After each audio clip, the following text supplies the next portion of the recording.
Ok, si quieren, si tienen su material, vamos a la página 6, donde quiero también tocar algunos pequeños elementos por los que me quiero ir un poquito rápido, porque eh, pudiera yo llamarle a estos elementos de tipo histórico. ¿De dónde brotaron los salmos? ¿Quién le enseñó a Israel a hacer salmos? ¿De dónde nacieron? ¿De dónde vino esa inspiración para crear salmos? Porque no son 2, 3, 4, 5, es todo un conjunto, es todo un salterio lo que tenemos en la Biblia, 150 salmos, eso sin contar otros salmos que encontramos dispersados por toda la Biblia. ¿Okay? Muy rápidamente, ahí donde está este círculo y la flecha, ahí más o menos he querido poner dónde están las tierras de Israel. Ahí está Israel. ¿Ok? Al, al lado de Israel, hay dos grandes naciones. Una va a ser Babilonia y la otra va a ser Egipto. ¿Ok? Muy importantes esas dos naciones. Miren, por un lado, Egipto, que es la que está más cercana, Egipto, ahí en Egipto se desarrolló mucho antes de que los poetas judíos pudieran ellos desarrollar poesía hebrea. Ahí en Egipto se desarrolló grandemente el canto, la poesía, himnos a Dios, a sus dioses, himnos a la naturaleza. Entonces, cuando uno vive junto a otra cultura que no es la propia, uno aprende. Bueno, tiene dos opciones, o se cierra totalmente a esa cultura y se vuelve uno nacionalista, se vuelve uno fundamentalista y dice solamente lo mío vale y no quiero saber nada de los demás. Pero bueno, no fue el caso con Israel, sino que Israel abrió sus puertas a la influencia de otras culturas. Entonces, por el lado de Egipto, por el lado de Egipto, hubo mucha influencia. Incluso hay estudios detallados, ¿no? Que no vamos a hacer aquí, pero hay estudios detallados de los salmos donde indican con punto y coma la influencia que tuvo Egipto en Israel con respecto a los cantos a sus dioses o a sus ceremonias litúrgicas, la inclusión de ciertos instrumentos, el canto y la danza. Todo esto a la larga pues vino a enriquecer todo lo que fue la cultura litúrgica y la poesía en Israel. Y es lo que nos pasa a nosotros, cuando nos abrimos a otra cultura que no es la nuestra, pues nos enriquece, nos abre nos abre el panorama, entendemos el mundo mejor y vemos pues que lo nuestro, aunque sea muy bueno, no es absoluto y nos enriquecemos al contacto de otras culturas. Yo tengo amigos en que en cuestión de comida es imposible, son incapaces ellos de sentarse en un restaurante japonés y comer sushi. Son incapaces de ir a un restaurante, tailandés. ¿Por qué? Porque ellos están acostumbrados a comer chilaquiles, a comer enchiladas, a comer platillos ricos, típicos, pero de su país. Y no conciben el abrir su estómago, ¿no? O su mente a otro tipo de influencias, porque lo suyo es absoluto. Lo mismo aquí. Si los judíos se hubieran cerrado, si Israel se hubiera cerrado absolutamente a las influencias externas, pues hubieran creado salmos, pero quizás nunca con la elegancia y la multitud de inclusiones y adiciones musicales, instrumentos, danzas, etcétera, que probablemente aprendieron de otras naciones. ¿Okay? Lo mismo por el otro lado, además de Egipto, tenían también a Babilonia. Que Babilonia fue también otro lugar de gran influencia en cuestión de culturas, en cuestión de costumbres, en cuestión de poesía. Sí, esto de haber estado Israel, donde está el círculo, en el centro de las vías comerciales o de las rutas por donde toda la gente necesariamente pasaba, pues eso a la larga lo enriqueció. Entonces, ¿hay influencia en los salmos obtenida de otras culturas? Por supuesto que los hay. Por supuesto que sí. Y como les digo, se han hecho estudios detallados y se han comparado con aquellos cantos de otras naciones, los cantos, los salmos de Israel, y es asombroso el parecido. ¿Okay? Pero también hay una tremenda diferencia. ¿Okay? Y la diferencia es lo que hace también únicos los salmos. Miren,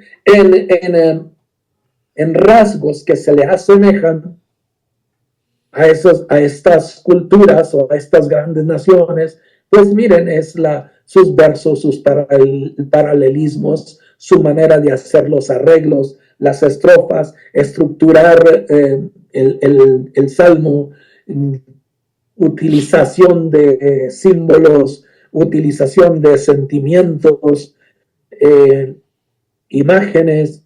Todo esto lo aprendió Israel. Todo esto lo aprendió Israel. Lo que sí, a lo que nunca renunció y lo que nunca lograron o hicieron que Israel olvidara, era que todos los cantos de Israel están dirigidos al único Dios que es Yahvé. Si vemos toda lo que es la teología de Egipto o la teología de Babilonia, son pueblos politeístas, es decir, son pueblos que tienen muchos dioses. Y a todos esos dioses ellos dedicaron poemas y poesías y cantos y danzas. Israel no tenía otro Dios más que a Yahvé. Entonces, esa es la clásica distinción entre aquellos cantos y los cantos de Israel. Estos cantos son dirigidos a Dios. Son dirigidos a Yahvé. Por esto el nombre de Yahvé, el nombre del Señor, Adonai, o de las diferentes formas como se le mencionaba, aparecen por todos los salmos. El Altísimo, el Omnipotente, el dueño de la vida, el poderoso, el todopoderoso, son clásicos de la literatura hebrea. Bien, ahora quiero que veamos en la página 5 también, quiero que veamos un detalle más que aparecen en el libro de los Salmos. ¿Okay? Primeramente, aquí estoy en la página 5, en el número 2, que es la primera columna.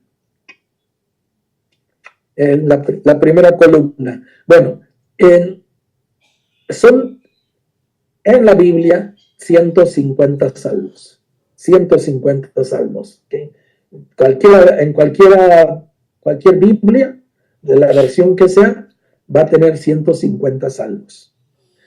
Cuando del hebreo se hizo la traducción al griego, que ya todo el mundo hablaba griego en aquellos tiempos, unos 250 años antes de Jesús, se hizo una división y una numeración de los salmos existentes, porque antes no estaban numerados. Tenían su nombre los salmos y se les conocía así, pero no era 1, 2, 3, 4, 5, sino que era un conjunto de cantos. Cuando se tradujo la Biblia hebrea, se tradujeron los cantos y alguien se inventó también el Salmo 151, que está mencionado aquí en su libro. Dice en el segundo párrafo, dice el Salmo 151 de la Septuaginta, es decir, la traducción al griego, no está presente en la Biblia hebrea ni en la Vulgata. La Vulgata es la traducción que se hizo en el año 400 ya de nuestro tiempo, después de Cristo, que San Jerónimo hizo la traducción al latín, que es llamada la Vulgata. Ahí este salmo se excluyó, porque esto era como una especie de adición, una especie de brocha de oro, y que en realidad, más que un salmo, esto parece ser una pequeñísima biografía o un currículum de David. Es lo único que es, no es ningún salmo extenso y solamente tiene 7 versos y los 7 versos pues son más de una línea biográfica. ¿Okay? Si alguien quiere saber un poquito más de este salmo, pues lo pueden encontrar en el internet. Busquen simplemente Salmo 151 y les da una breve reseña y les da el salmo en sí, que es los 7 versículos que aquí están viendo. ¿Okay? ¿Es importante? No, no tanto, no tanto, porque nadie habla de él. Pero como nosotros somos estudiantes de Biblia, ya sabemos que alguien una vez hizo un Salmo 151. Esto sí también es otra inclusión que se hizo en la Biblia y que cualquiera que haya sido la razón por la que los 150 salmos, esa colección, se dividió de esta manera, pues se llevó el secreto a la tumba. Algunos piensan de que estas divisiones tienen mucho que ver con los rollos, cómo se escribieron los salmos. Que para no hacer un rollo tan grande y gigantesco, que sería como un libro de muchísimas páginas, entonces vamos a dividirlo. Y lo dividieron siguiendo estos criterios. Esta división la tienen ustedes en el párrafo número 3. Señala el salmo con el cual termina ese primer libro. ¿Okay? Es muy fácil de identificar dónde termina, porque casi todos terminan con estas palabras. Bendito sea el Señor, Dios de Israel, desde siempre y para siempre, así sea. Amén. Con estas o palabras muy parecidas, así terminan, excepto el final, Salmo 150, que dice: todo lo que vive y respire, alabe al Señor, y punto. Pero todos estos 4 libros, es decir, estos 5 colecciones, tienen ese final. ¿Okay? Ok, ahora otro detalle que quiero hacer notar antes de ya irnos a un descanso, sería la cuestión de la numeración. En todas las Biblias van a encontrar el número y luego entre paréntesis otro número que casi siempre va a ser menor.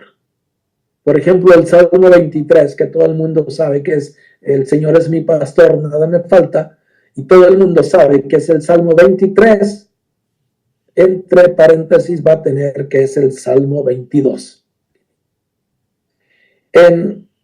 Es todo un drama, ¿verdad? Esto de la numeración, y uno no necesita saber ni los pormenores, ni los pormayores, sino que cuando nosotros ya en este tiempo nos estamos refiriendo a un salmo, el número mayor es el número del salmo. Sí, así como les pedía anteriormente, abran su Biblia y vean el número 91. ¿Okay? No hay pierde. Todo el mundo ve el número 91. ¿Okay? Pero, entre comillas, entre paréntesis, aparece también el número 90. ¿Okay? El número 90 pertenece a la lista a la lista griega, el número 90. Nosotros nos dejamos llevar por la lista hebrea. Nosotros, es decir, la iglesia, vamos, no quiero decir solamente y exclusivamente la iglesia católica, sino que la iglesia cristiana en general, todas las confesiones de fe que utilizan el mismo texto, nos dejamos llevar por la lista hebrea. Excepto, subrayo, excepto, en la liturgia de nuestra iglesia católica.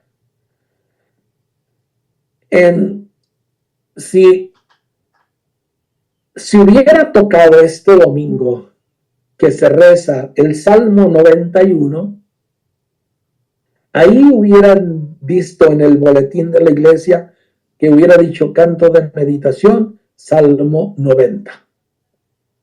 No hubieran utilizado el número de la lista hebrea, sino que hubieran utilizado el de la lista griega. El texto litúrgico utiliza el de la lista griega. ¿Que es confusión? Pues sí y no. No les hagamos caso simplemente a los números que aparecen digamos que en el boletín o en los misales, y simplemente veámoslos en nuestra Biblia. Nuestra liturgia utiliza la lista griega. ¿Por qué? Porque San Jerónimo, que escribió la Vulgata en latín, se valió de la lista griega para hacer la traducción. ¿Okay? Entonces, es un poquito enredoso, sí, es un poquito enredoso, pero no creo que nosotros estamos digamos que con gran problema, porque creo que todos sabemos que lo que es un texto bíblico cuando nos referimos a los salmos. ¿Okay? Bueno, yo aquí me detengo porque creo que vamos a un descanso. Sí, claro que sí. Vamos a ir a un descanso. Segunda dinámica. Esta es la segunda dinámica, permítanme. Déjenme quitar esta parte. Dice, vamos a tratar de... Bueno, yo creo que esta dinámica... ¿Vamos a hablar de esta dinámica, Mario? Sí, de esa, porque ahorita